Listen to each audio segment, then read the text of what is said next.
আসসালামু আলাইকুম। আজকে রান্না করব হচ্ছে এই যে ছোলার ডাল। এটা ভিজে রাখছিলাম ৩-৪ ঘন্টা আগে, ভালো করে ধুয়ে নিছি। আর এখানে আছে হচ্ছে এই যে মুরগির মাংস। আজকে মুরগির মাংসটাও আমি ভালো করে সুন্দর করে ধুয়ে নিছি। আর ছোলার ডাল দিয়ে মুরগির মাংস রান্না করব। দিয়ে দিব হচ্ছে তেল,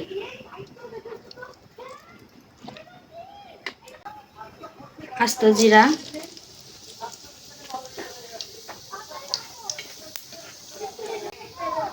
এলাচ, দারচিনি, তেজপাতা। আর বাগারের জন্য ছেঁচে রাখা পেঁয়াজ আর রসুন।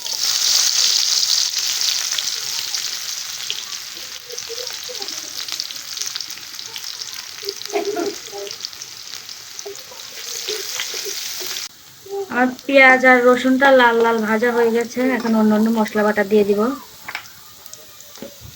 এখানে বাটা হচ্ছে পেঁয়াজ আর রসুন বাটা,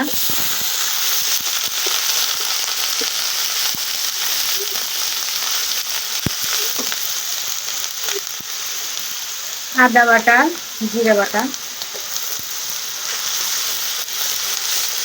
মশলাগুলো একটু তেলে ভেজে নেব যাতে কাঁচা গন্ধটা না আসে।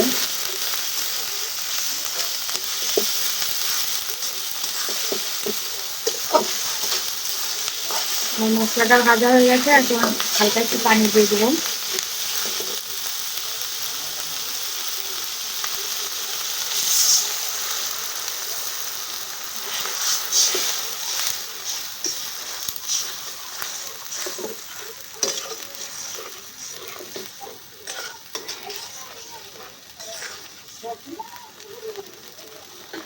লবণ, হলুদ গুঁড়ো পরিমাণ মতো, মরিচ গুঁড়ো। যেহেতু মাংস রান্নবো তাই জন্য একটু ঝালটা বেশি দিবেন, আর যে যেরকম খান ওরকমই দিবেন। ধনিয়া গুঁড়ো,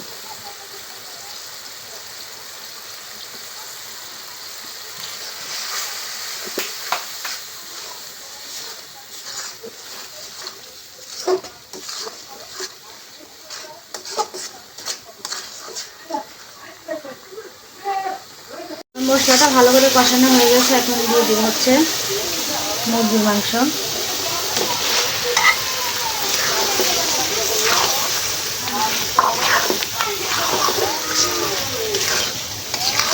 এই মুরগির সাথে মাংসের সাথে দিয়ে দিব হচ্ছে এই ছোলার ডাল, একসাথেই কষিয়ে নেব।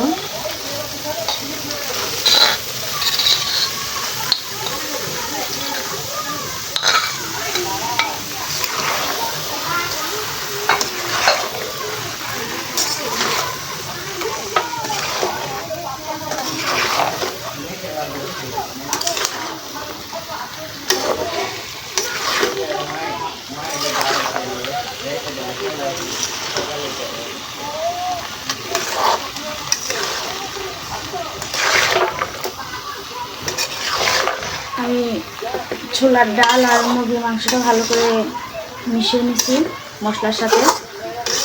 এখন একটু ঢাকনা দিয়ে ঢেকে দেবো যাতে তাড়াতাড়ি সিদ্ধ হয়ে যায়।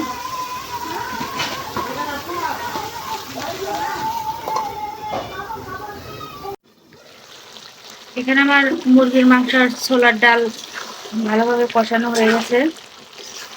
এখন আমি দিয়ে দেবো পানি ঝোলের জন্য।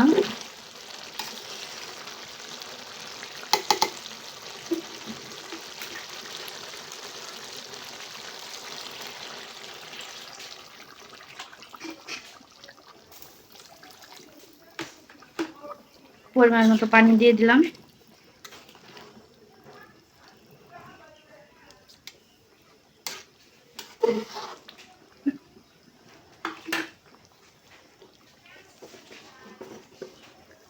তাড়াতাড়ি যাতে বলক উঠে সেজন্য তরকারিটা ঢেকে দেব।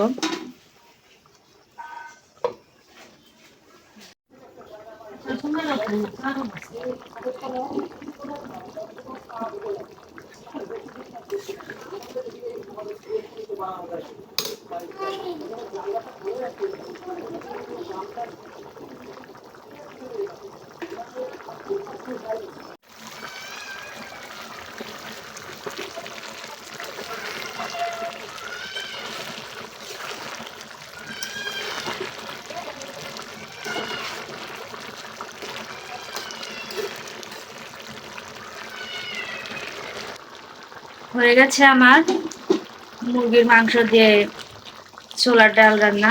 আমি বেশি ঝোল রাখবো না, এরকম মাখা মাখা রাখবো। আর এই তরকারিটা কিন্তু খাইতে খুব মজা, আপনারা একবার হলেও বাসায় ট্রাই করে দেখবেন। আমার তরকারিটা হয়ে গেছে, এখন আমি নামিয়ে নেব। এই দেখেন, বেশি পাতলাও করিনি, বেশি ঘনও করিনি, মাখা মাখা। এইটা তরকারি একটু জুড়াইলে একটু ঘন হয়ে যাবে। আর আমাদের ভিডিওটা দেখার জন্য ধন্যবাদ সবাইকে।